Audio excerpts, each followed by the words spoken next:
بس انتظار فرمائیے اپنے رب کے حکم کا اور نہ ہو جائیے مچھلی والے کی مانند۔ جب اس نے پکارا اور وہ غم و اندوہ سے بھرا ہوا تھا، اگر اس کی چاروں سازی نہ کرتا، اس کے رب کا لطف تو ڈال دیا جاتا اسے چٹیل میدان میں، حالانکہ اس کی مذمت کی جاتی۔ پھر چن لیا اس کو اس کے رب نے اور دیا اس کو اپنے نیک بندوں سے۔ مفسرین بیان فرماتے ہیں کہ اللہ تعالیٰ نے حضرت یونس علیہ السلام کو اہل نینوا کی رہنمائی کے لیے بھیجا، جو ارض موصل میں ایک شہر ہے۔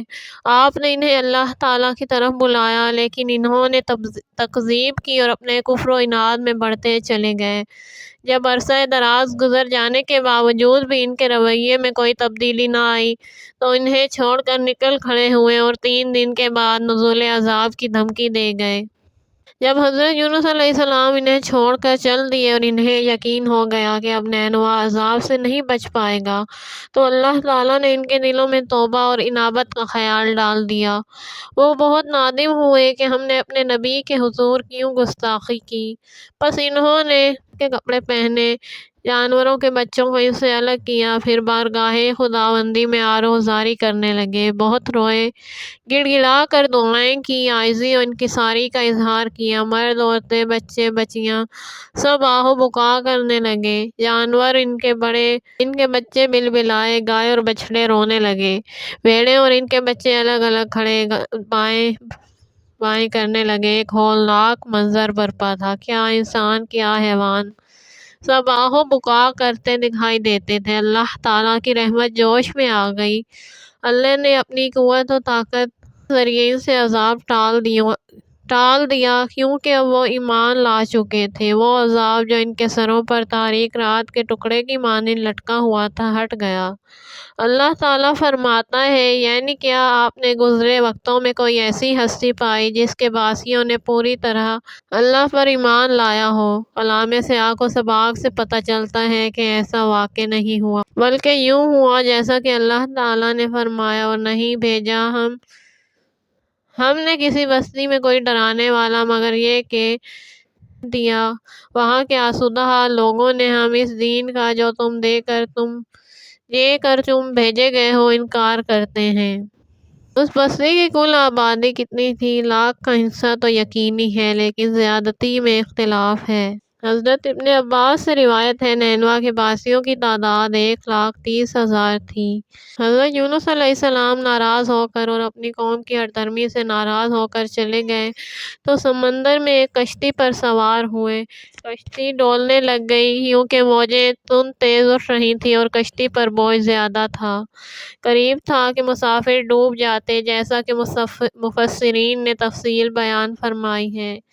کشتی میں سوار تمام مسافروں نے صورتحال کی نزاکت کے پیش نظر باہم مشورہ طے پایا کہ قرآن اندازی کریں اور قرہ جس کے نام نکلے اسے کشتی سے باہر سمندر میں پھینک دیں، تاکہ کشتی کا بوجھ کم ہو اور تمام لوگ ڈوبنے سے بچ جائیں۔ قرآن اندازی کی گئی، قرہ حضرت یونس علیہ السلام کے نام نکلا، لیکن سواریوں کو جرأت نہ ہوئی کہ اللہ کے ایک نیک بندے کو اپنے سے جدا کریں۔ دوسری دفعہ قرہ ڈالا گیا، اس مرتبہ پھر حضرت یونس علیہ السلام کے نام نکلا۔ آپ کپڑے اتارنے لگے، لیکن سواریوں نے آپ کو روک لیا کہ ہم آپ کو سمندر میں نہیں ڈال سکتے۔ ایک دفعہ پھر قرآن اندازی ہوئی، لیکن خدا کی قدرت دیکھیے، پھر حضرت یونس علیہ السلام کا نام نکلا۔ دراصل ایک امر عظیم کے پیش نظر حضرت یونس علیہ السلام نے کشتی سے چھلانگ لگانا تھی۔ اللہ تعالیٰ فرماتا ہے، اور بے شک یونس بھی رسولوں میں سے ہیں، جب بھاگ کر گئے تھے بھری ہوئی کشتی کی طرف، پھر قرآن اندازی میں شریک ہوئے اور دھکیلے ہوں میں سے ہو گئے، پس نگل لیا انہیں مچھلی نے، حالانکہ وہ اپنے آپ کو ملامت کر رہے تھے، کیونکہ جب آپ کے نام کا قرآن نکلا تو آپ سمندر میں کود گئے۔ اللہ تعالیٰ نے احمر کی ایک مچھلی کو حکم دیا، اس نے فوراً آپ کو نگل لیا۔ اللہ تعالیٰ کے حکم سے اس مچھلی نے آپ کے گوشت کو کھایا تک ہی نہیں، نہ ہڈی کو توڑا، کیونکہ آپ اس کی خوراک نہیں تھے۔